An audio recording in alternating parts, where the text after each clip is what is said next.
আজকে মা কোথায়? মাকে তো কোথাও দেখছি না। ছেলে আসলেই খালি আমার নামে নালিশ না, কিন্তু এবার থেকে তো বন্ধ। আরে দাও না, তুমি তো কঞ্জুস কেন বলো তো?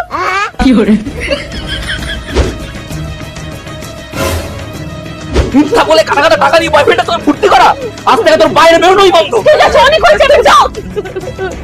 কি পালিয়ে বিয়ে করে নিয়েছিস? সরি রে দাদা।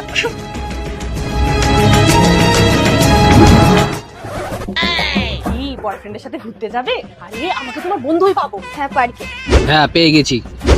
পালিয়ে যাও, বিয়ে খরচাও বাঁচলো, সাথে হাত খরচাও। এসেছো? দাও পনির দাও।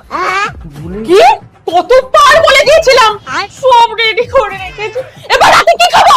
আরে আমি ইচ্ছা করে জানিনি, আজকে তোমাকে নিয়ে রেস্টুরেন্টে খেতে যাবো তাই। সত্যি?